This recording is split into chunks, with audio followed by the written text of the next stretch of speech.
Et c'est ce qui est extraordinaire et ce que j'aime quand on écrit, c'est inventer une histoire. Et après, quand moi j'ai mon histoire dans ma tête, que je vois mon histoire dans ma tête, eh bien j'essaye de mettre des mots pour que d'autres voient les mêmes choses que moi dans ma tête. Voilà. Donc c'est ça que j'aime le plus.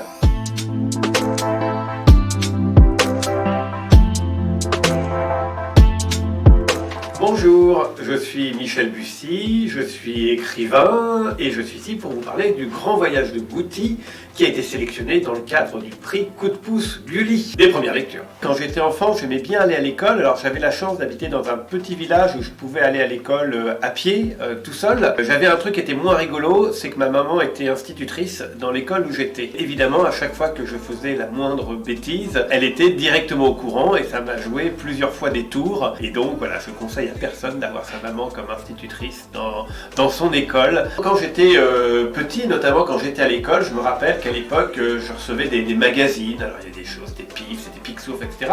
Et ce que j'aimais beaucoup faire avec mes amis à la récréation, c'est on se racontait les histoires qu'on avait lues. Et parfois on en réinventait. Donc je pense que c'est né de là mon envie de raconter les histoires. Il y a plein de façons de raconter des histoires.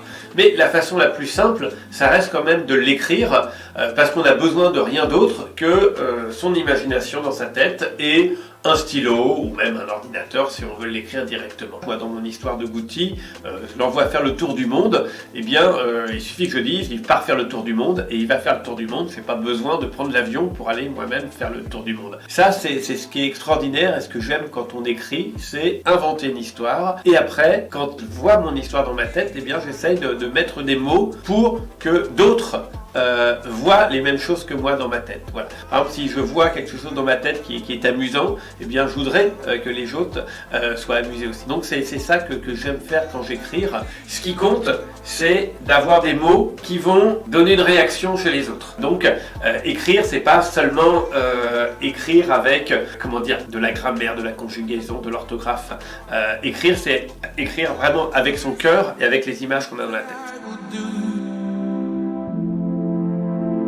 Alors ce qui est difficile quand on écrit, déjà, c'est que c'est une activité qui est solitaire. C'est-à-dire quand on écrit, on est tout seul. Et parfois c'est très long. Et puis aujourd'hui, on écrit souvent sur un ordinateur et donc on est souvent tout seul devant son ordinateur. Et c'est ça qui est sûrement le plus difficile parce que quand on écrit une histoire, on a envie de la partager et je pense que ce qui fait la différence entre un écrivain et quelqu'un qui n'est pas écrivain, c'est avoir envie de passer du temps tout seul ou pas. Alors évidemment, c'est ça qui est un petit peu difficile parce que quand vous avez des amis, quand vous avez une famille, quand vous avez des enfants, eh bien, il faut arriver à quitter les histoires pour revenir dans le monde normal. Et il faut apprendre à savourer les moments, évidemment on est avec ses amis, sa famille, puis il faut apprendre à savourer les moments où on est tout seul dans un monde qui est un monde différent, irréel, qui n'existe pas, où tout peut se passer. Voilà.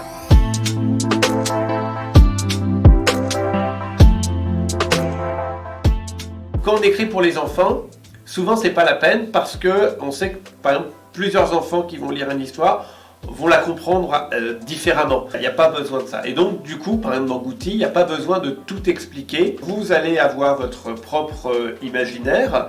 Et puis après, éventuellement, un adulte pourra vous expliquer, vous poser des questions, comme vous le ferez sûrement en classe.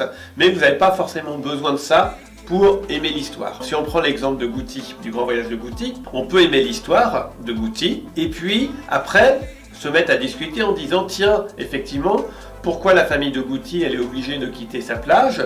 Est-ce que ça peut nous dire des choses sur le réchauffement climatique? C'est peut-être des choses dont vous avez entendu parler, en tout cas les problèmes d'environnement, le fait qu'il y ait de la pollution sur la Terre, etc., le fait qu'il y ait des catastrophes naturelles, eh bien c'est des choses qui se passent dans le monde et on peut, à travers cette petite histoire, en discuter. Mais il n'y a pas forcément besoin de penser à ça pour aimer l'histoire. Donc voilà, donc c'est ce que j'aime quand on écrit pour les enfants, c'est qu'à la fois on puisse avoir des histoires qu'on aime tout simplement, et puis éventuellement après vous pouvez toujours avoir un adulte, ou même quand vous vieillissez vous-même, repenser à cette histoire, vous dire ah tiens j'ai compris quelque chose que je n'avais pas compris avant.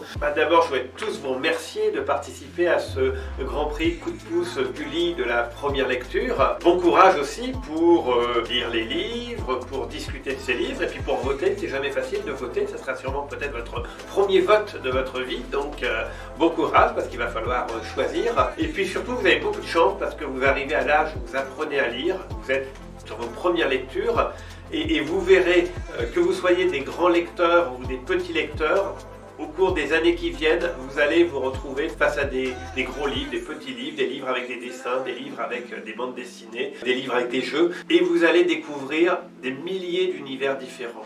Et donc surtout, ne vous découragez pas, continuez toujours d'ouvrir des livres, parce que vous verrez, quand on ouvre un livre, il n'y a plus rien entre le livre et nous.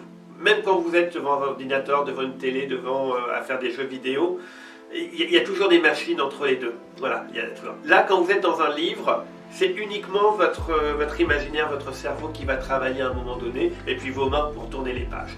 Donc n'oubliez jamais ça, c'est un moment qui ne sera que à vous. Et donc ça, je vous souhaite de très très belles heures et de très belles minutes de lecture, parce que c'est assez formidable de se dire que vous allez avoir comme ça des millions et des millions de livres qui seront à votre disposition, et je suis certain que vous trouverez ceux qui vont vous plaire.